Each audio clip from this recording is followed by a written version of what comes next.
everybody, this is Marie and welcome to Marie's Chatty Tarot. Today we are going to talk about Halloween.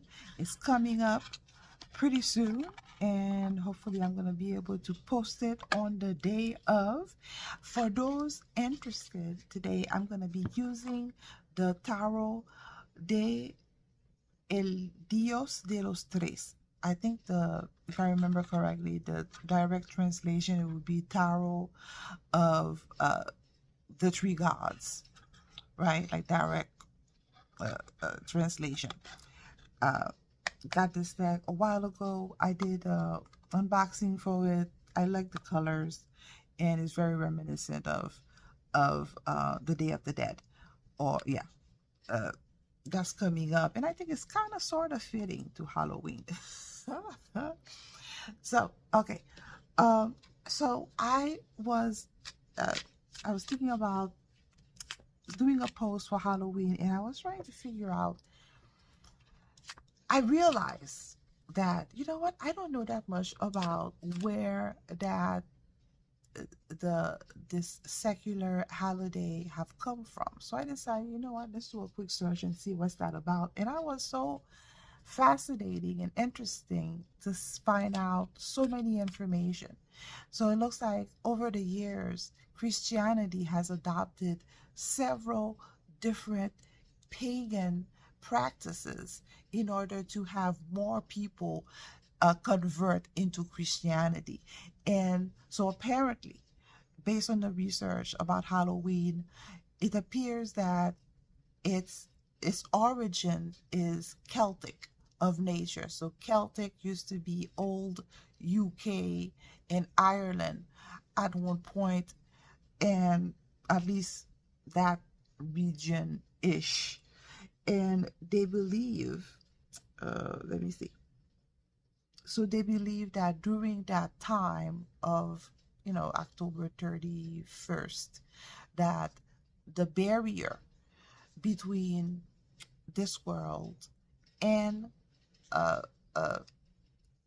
guess, the spiritual world is weakened, and it allows fairies and Sids and people of the dead and their ancestors to come through to try to communicate. Hence why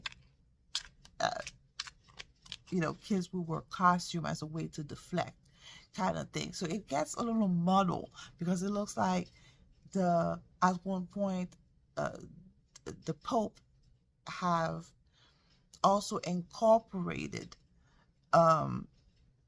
another pagan practice where they used to celebrate Lemuria, the Romans, at one point. So it looks like a lot of like duct tape and prayers were used to incorporate all those different pagan practices. But to stay focused on Halloween itself, that's the basic.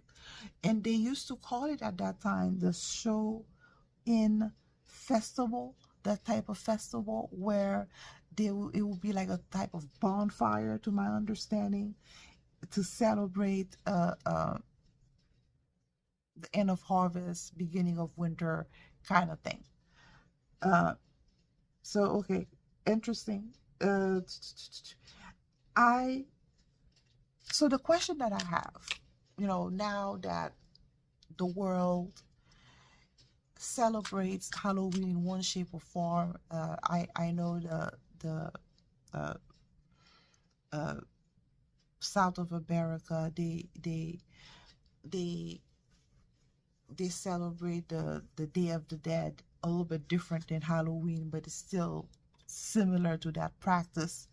They have their own version. I have not had the chance to do research. So the whole spirit of Halloween is basically, during that period of time, the veil has thinned up and you're able to talk to the spirit world. And the question that I have here is, can you speak to the spirit world? And it's so interesting that the full moon was not long ago, on the 28th of October. So that's pretty interesting as well. So let's check and see. My thing is upside down. I don't read upside down. Let's fix this. So let's ask and see, during Halloween, can one speak to the spirit world a little bit better than most? I mean, I say if you want to talk to the spiritual, it's pretty easy. If you have that person's vibration or set, or you know them well enough, you should be able to tap into their energy and be able to communicate, regardless of whether it's Halloween or not. At least that's how I'm able to. But but let's hear what the cards have to share, because that would be interesting, right? So the Celtics, during Shaw in, they would believe that the barrier will be weakened to allow, and that's why they would do offering to their ancestor, because they believe that communication is more is weakened during that time, and it can allow communication between both worlds. So let's see what the cards have to share about that. Is it true? Is it real? Because if you guys do research about satanic calendar, that day is also a big day for them in terms of ritualistically. So that makes you wonder, right? So let's see what the cards wants to share about Halloween, October the 31st. Is it indeed a time, a day, where the barrier has weakened between this realm and the spiritual world? Let's see what the cards wants to share.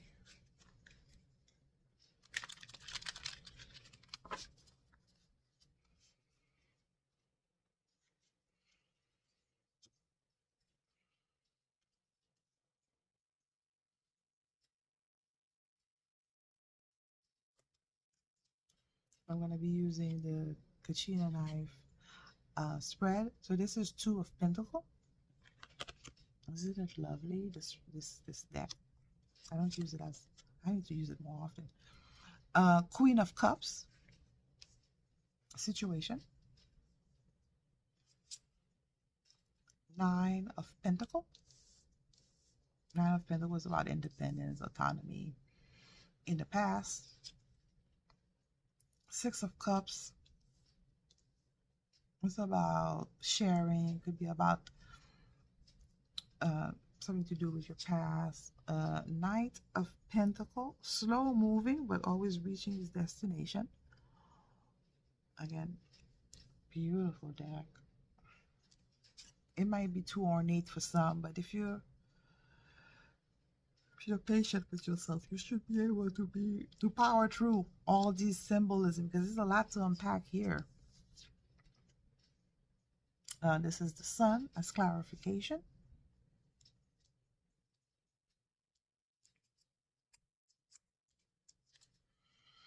And this is Eight of Swords. Yeah. It's being stuck, being stubborn.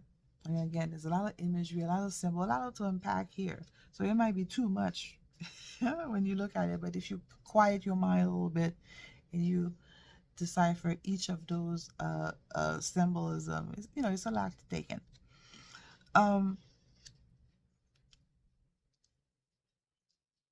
Let's see what the card has to say. So remember, we asked, is the barrier, thin?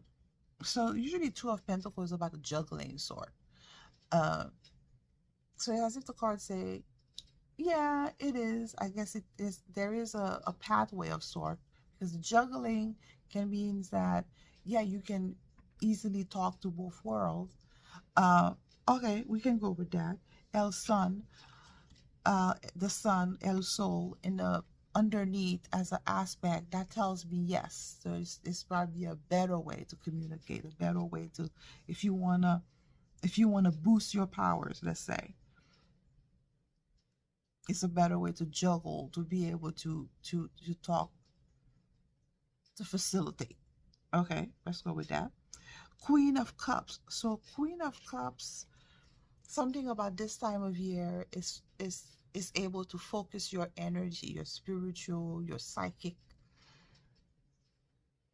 to a higher level, because the Queen of Cups is in most decks, especially the Rider-Waite, you will see the lady sitting down and she had this ornate cup in her hand, and it looks really ornate compared to the all the other cup cards. It's the most ornate, the most garnish, the most lavish, because she's really focusing her attention, her psychic energy, her vibration, her focus on that particular cup. So so yes, or it's as if to say like, oh, during that time, a person's psychic energy is heightened or more open. Oh, okay, that's getting a lot of information here. Okay, 8 of Swords underneath as aspecting. So 8 of Swords is as if to say we are in the heightened, but a lot of us. So usually the 8 of Swords is um being stuck, or there's a little bit more to the story about it, or the other way of looking at it, there's a lot of people don't realize that fact as of yet. Okay, so there's probably more truth to this, and I guess the card is probably not yet to share.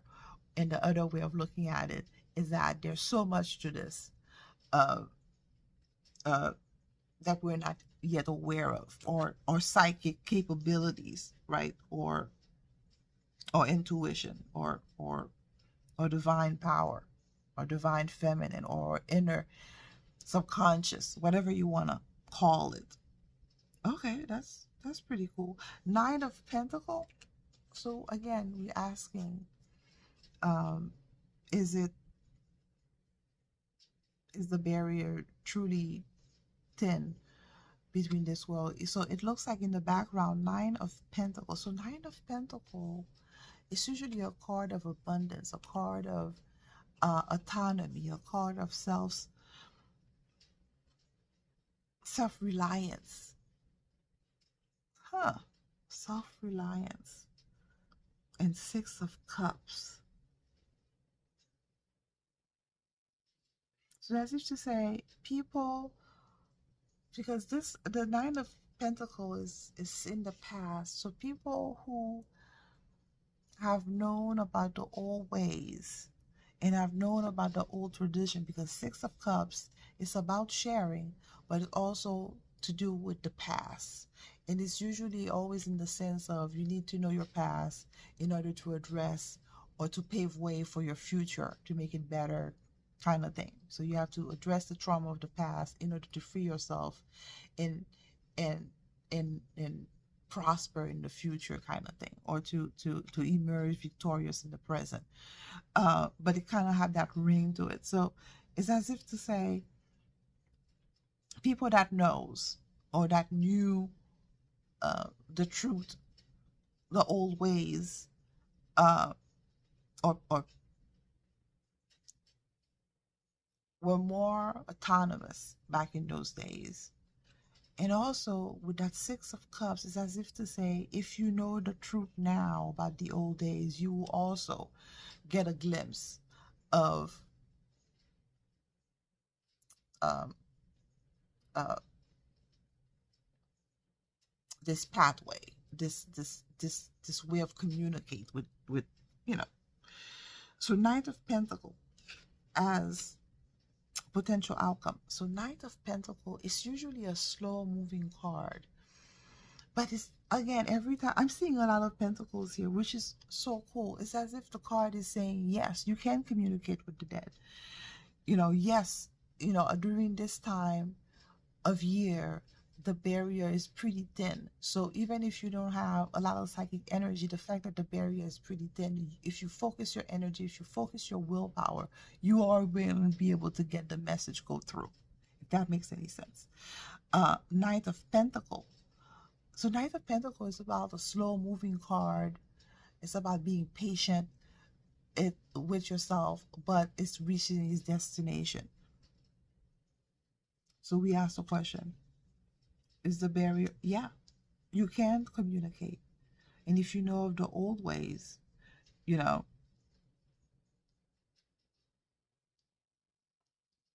you're aware of that knowledge. That it's not a secret, but you can do a lot with it, apparently. So that's pretty interesting. So the Knight of Pentacles. So yeah, you are able to communicate a little bit easier with the Sun here in the Eight of Swords. But it looks like there's more to it though, besides just that time period. So I'm guessing it's probably just a ritual that had to be done, huh? Siete de Oros, Seven of Pentacle. Usually Seven of Pentacle means you're gonna have to be somebody who really stand really firm in their belief, or really strong energetically, because Pentacle, Seven of Pentacle, patient, because seven is about waiting for your fruit to harvest of sorts. So you have to be really patient. Ace of Cups.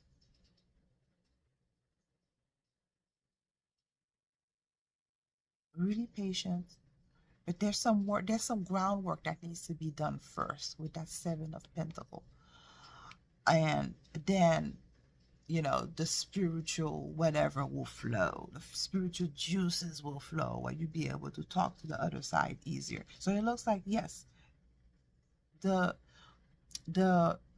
barrier is weakened, where you can communicate, where you can juggle, where you can communicate a little bit easier.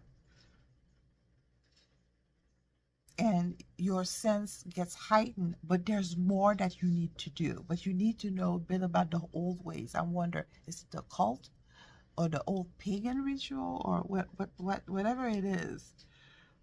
Once you know that information, so yeah. But it looks like with that Knight of Pentacles, it's a little bit more slow coming. That how to go about it. It's not readily available. It's something you're gonna have to dig through and do research if you really wanna dive into it. So yeah, but it is true though. But there's a little bit more to it. It's as if on your end, besides, you know, yeah, you're at that time your senses are heightened, but there's more to it on your end that you have to do in order to get there. The more preparation, more work needs to be done. And the fact that I'm seeing Pentacle, I wonder, there's some groundwork that needs to be done first. I don't know, is it spiritually, or is it study wise? I wonder. And then the Ace of Cups, because the card is not really expanding on it, and the Ace of Cups, then once you do all those groundwork, once you're aware of the proper way, right, then you'll be able to communicate. You'll be able to unlock that feature. So that's pretty cool. That's very cool, actually. So I guess the next question is, what's the advice for somebody who wants to go down that road? If somebody is curious enough and want to communicate, trying to communicate with the other side.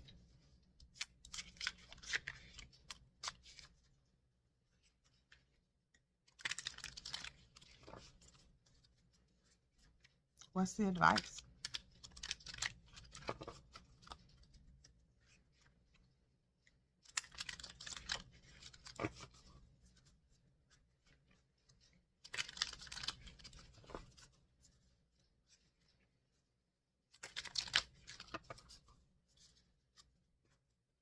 What's the advice for people who want to go down that path in learning to, trying to learn the proper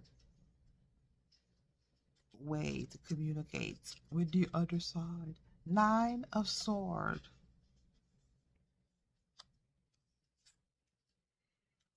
10 of Pentacle situation. Knight of Wands in the background.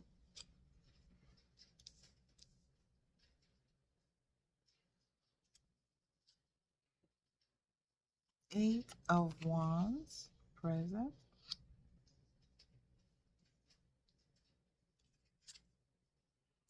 Five of Cups, potential outcome.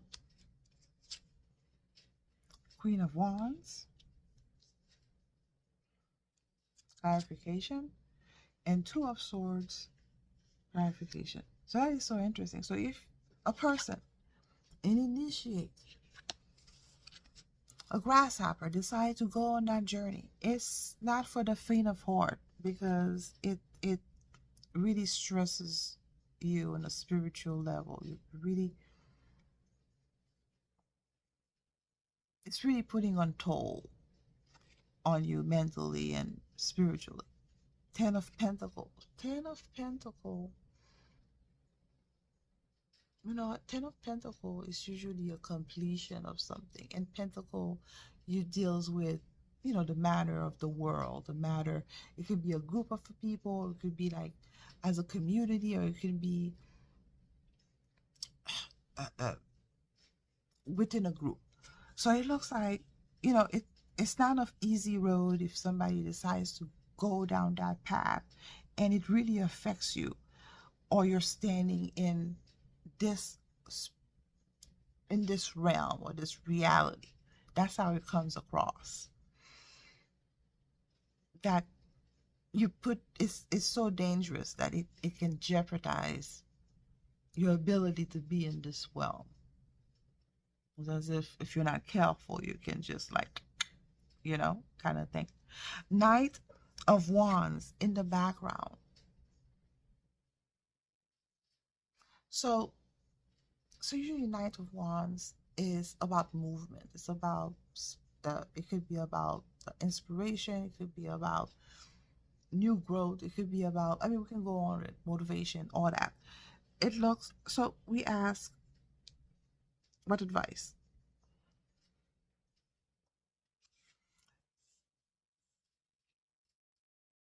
A person can be very interested in going down that road and wanting to. Eight of Wands, and be, you know, interested, motivated, or passionate about seeking that kind of truth, right?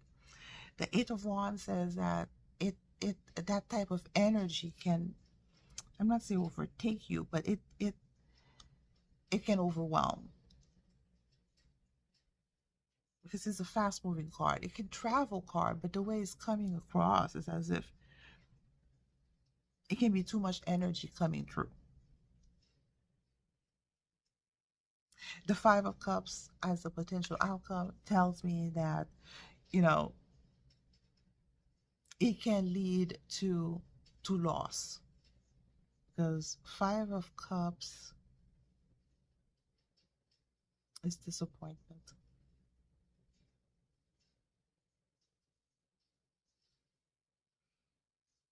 Interesting. Now, Cups is emotion. I wonder if you're not careful, or maybe with not the proper training, a person may just go in the wrong side of the spiritual town kind of thing, and be disappointed in what they found. Okay, I can go with that. I mean, I've done that before. It's not great. So, yeah. So the advice is, you know, if you decide to go down that road and try to seek out how to bridge between this world and the next, it's gonna take a toll, because the Queen of Wands is very passionate, very authentic, very eager, and very into their power. But this can take a toll to the soul, or take a toll to the psyche.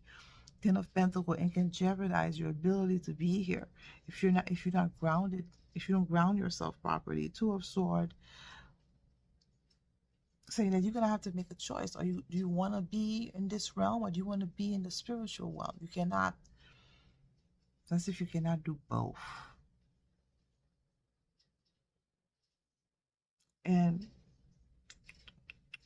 Five of Cups, and its potential outcome is disappointment, right?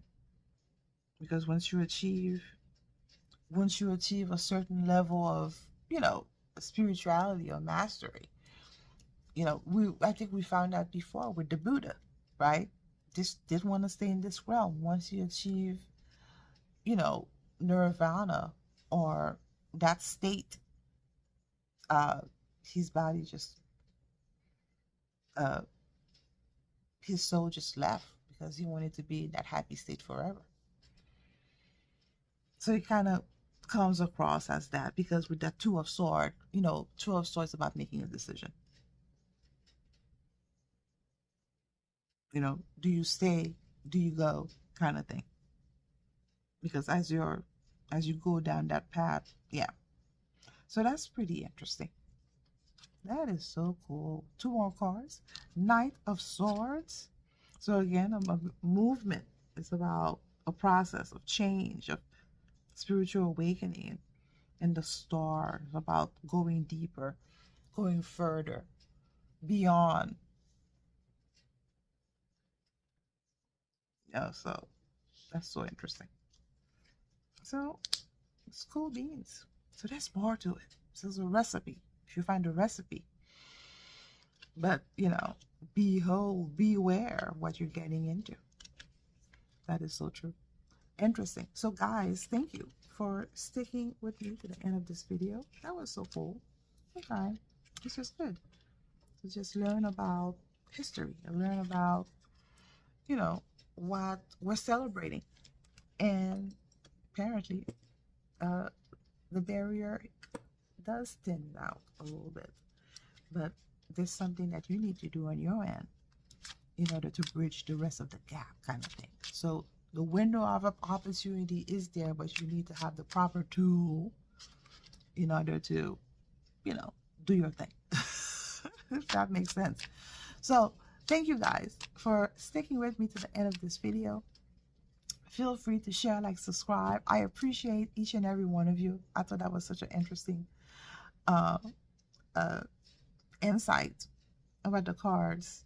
The things that they say, never expected it will go that way, but pretty cool. Pretty cool nonetheless. Thank you, and I'll see you in the next one. Bye.